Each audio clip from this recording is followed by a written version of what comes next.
ठाणे ग्रामीण पोलीस भरती 2024ला आलेला प्रश्न आहे बघा. हा बुद्धिमत्तेचा प्रश्न आहे. ह्याच्यामध्ये विधाने दिलेली आहेत 2 तुम्हाला. सर्व टेबल खुर्ची आहेत. एकही खुर्ची दिवा नाही. अनुमाने दिलेली आहेत 2.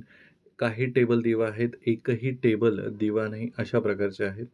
तर अशा प्रकारच्या गणितामध्ये उत्तरं बघा तुम्हाला 1 चूक, 2 चूक, 2 अचूक, दोन्ही चूक अशा प्रकारचं आहे. मग हे जे ऑप्शन आलेले आहेत, ही नेहमी अनुमानाला संबंधित आहे. ठीक आहे.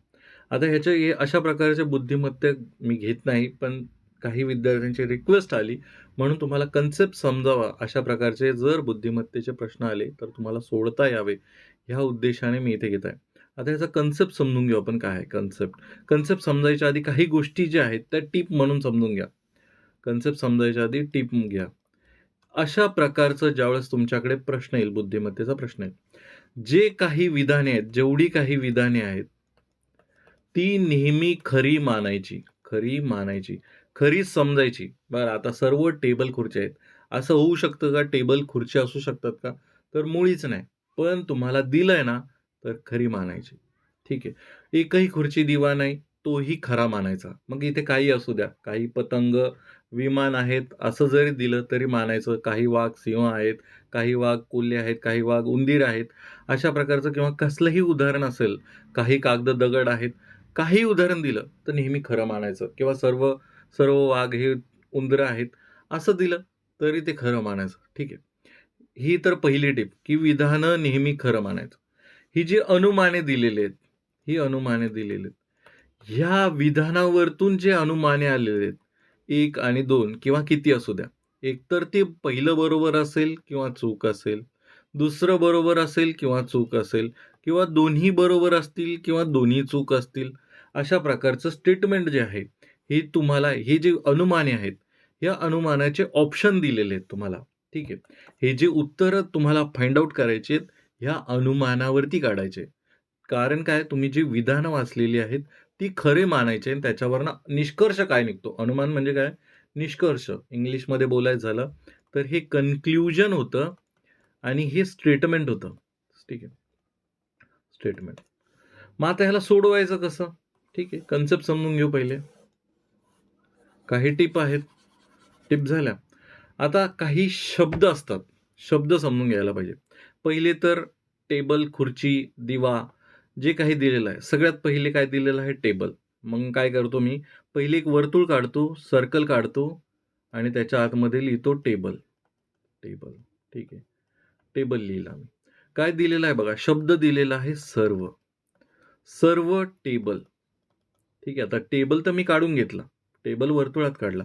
आता हा जो सर्व शब्द आहे ना, हा गोळ करतो. हे जर टेबल जो काढला आपण, की आपण मांडलं की हे टेबल आहेत. हे टेबल आहेत.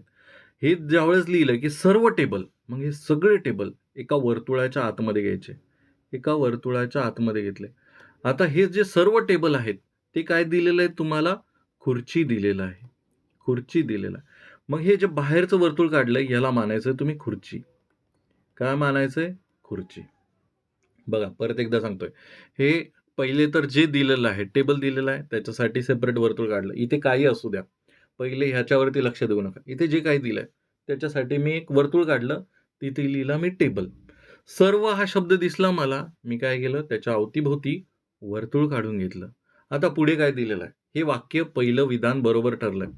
पहिलं वाक्य बरोबर मांडलं. सर्व टेबल आतमध्ये घेतलेत. सर्व टेबल खुर्चीच्या आतमध्ये घेतलेत. म्हणजे असं समजा की खुर्ची एक मोठं घर आहे, एक बाथरूम आहे. ठीक आहे. मग बाथरूम टेबलाच्या बाहेर जाऊ शकत नाही. पहिली गोष्ट बाथरूम घराच्या बाहेर जाऊ शकत नाही.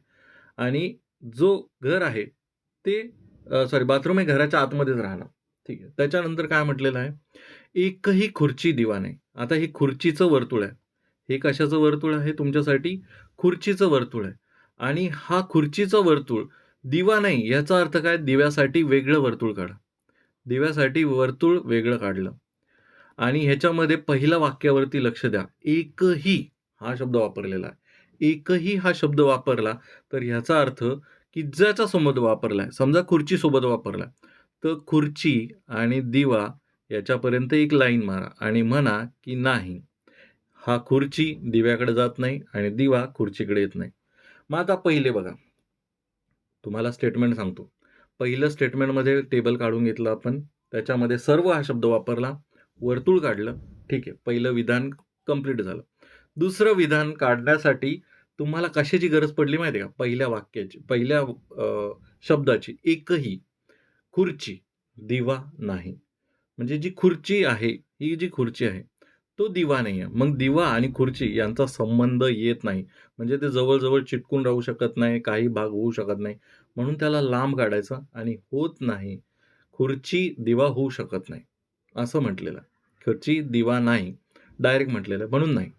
मग आता अनुमान काय आहे? काही टेबल दिवा आहेत. आता बघा, तुम्हाला काय म्हटलं, की ही खुर्ची आहे आणि त्याच्या आतमध्ये टेबल आहे. जर खुर्चीच दिवा होत नाही, जर खुर्चीच दिवा होत नाही, काही टेबल दिवा आहेत.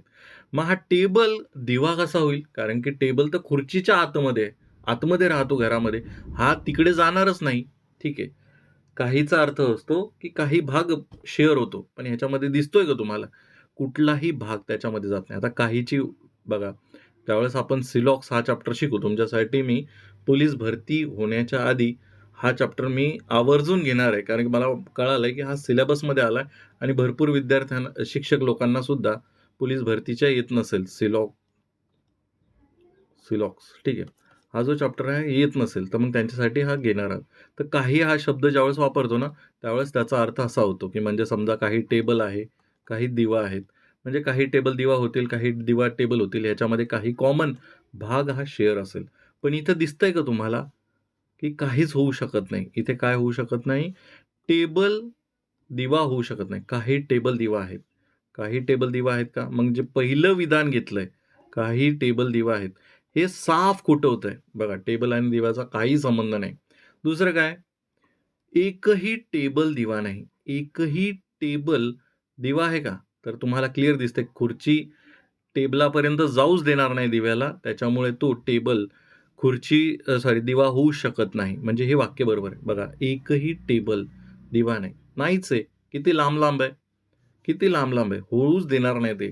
तर मग तुमचं वाक्य अनुमान नंबर 2 हे अचूक असणार आहे. अचूक म्हणजे काय? तर बरोबर या शब्दावरती नेहमी लक्षात ठेवा. चूक आणि अचूक. अचूक म्हटल्यानंतर बरोबर, चूक म्हणजे चुकीचं. आणि इथे आपलं कोणतं वाक्य बरोबर आलेलं? ऑप्शन क्रमांक 2 हे वाक्य बरोबर आलेलं आहे.